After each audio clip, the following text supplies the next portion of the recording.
अस्सलाम वालेकुम। मोहम्मद सिद्दीक मिटवर बाबा अल्लाह मौजू कलाम। खटियो खाए फ़कीर लठियूं झले भोलड़ो, ख्वारी छायल भोलड़े ते फ़कीर वरी बकेलड़ो।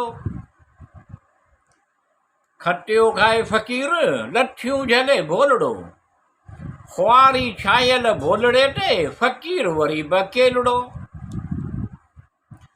भोलड़े जे मुंह ते ऊंटा ही रात जो टक्कर ॼण वेड़िया विया आहिनि। भोलड़े जे मुंह ते ऊंटा ही रात जा टक्कर ॼण वेड़िया विया आहिनि।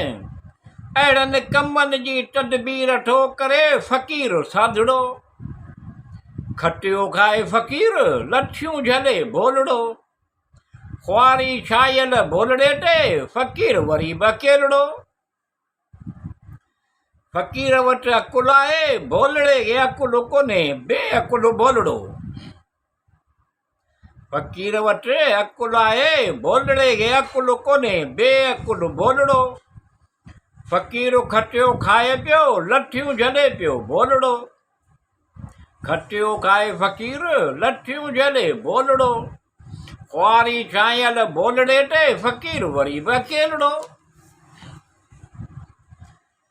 फ़कीर भोलड़े जी अहिड़ी तरबियत कंदो आहे जो फ़कीर भोलड़े जी अहिड़ी तरबियत कंदो आहे जो हिकु घड़ी न अॻिते थींदो आहे न हिकु पोइते थींदो आहे भोलड़ो। खटियो खाए फ़कीर लठियूं झले भोलड़ो, ख्वारी छायल भोलड़े ते फ़कीर वरी बकेलड़ो। फ़कीर भोलड़े जो तमाशो ॾेखारे थो, माण्हू ख़ुशि थिए थो।